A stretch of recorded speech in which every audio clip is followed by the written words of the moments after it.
get back to this zone run scheme that we were talking about. Do you think, outside of Tony Pollard, do you think the other running backs fit, a zone run scheme? So that's interesting because I'll just answer first and then I'll give you the explanation behind it. Yes, I do.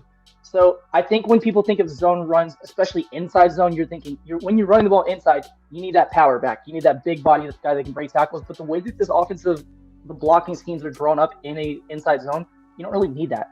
A lot of colleges run inside zones with small speedbacks because again, you're running a lot of counter, you're running a lot of wham, misdirection.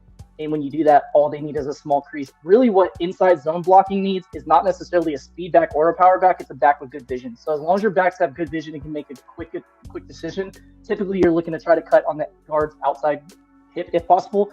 But if that's not open, obviously cutting back inside. So if they can break tackles, that's great. But really you're looking for somebody who has good vision. If they have good vision, it doesn't really matter their size profile. So I think that's interesting too, because when we talk about running backs and you look at the running back room, it seems like there's, aside from Hunter Lipke, and I guess Ronald Jones a little bit, a missing body type in that room for what fans want. And that's what I would like to question you on a little bit too, if you don't mind. I know it's your show, but let me ask you a question. Go ahead, brother.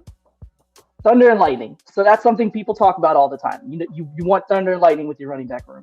I don't think you need that. I think that's something fans like the idea of, but it's not really something you need. Like if you look at the running backs for the Super Bowl teams for the last decade, you don't really need that 235-pound guys just trucking guys. Like you can win with multiple small speed backs if your blocking is sufficient. Now, if you don't have good linemen, then obviously having that power back who can break tackles is great. But if you have elusive backs that have good vision, I think you can cook even with the running back room that we have. What are your thoughts? Man, my thoughts about the running back room is my same thoughts about the wide receiving room. I look at my wide receiving room like a basketball team.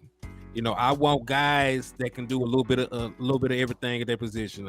On basketball team, you got a point guard, shooting guard, power forward. You got your 3-point specialist. You got somebody go try to shut down Kobe. So So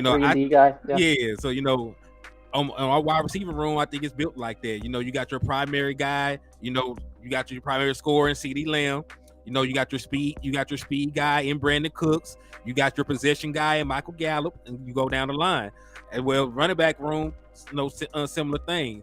And even though it might work, like you said, there's been instances, like you said, we seen it work before. But I treat it just like a gun or a condom. I would rather have it and not need it than to need it and not have it. So that's my mind frame with the running back room. So because if, like you said, there's been plenty of times in the modern NFL where we've seen guys eat. But I will also say this about the zone run scheme. Even though there have been small, quick guys that have ran it well and been successful, Marshawn Lynch played in the zone run scheme and he went pretty damn hard to me. So it's possible. Like you said, most of the time it's division because with the zone run scheme, because the offensive line is flowing play side. There will always 9 times out of 10 be an opportunity to get to a cutback lane. So as long as you have vision, you can get back to that. I'm pretty sure you can feast in the zone run scheme.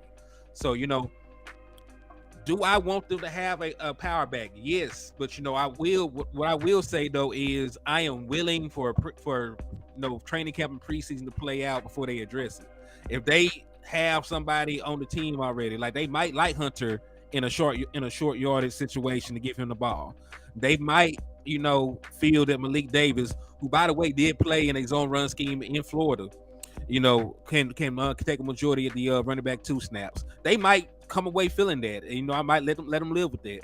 But if they go out there, and they look bad in preseason games, and a lot of the guys that are tackling them are going to be CDL truck drivers and podcasters like me and you.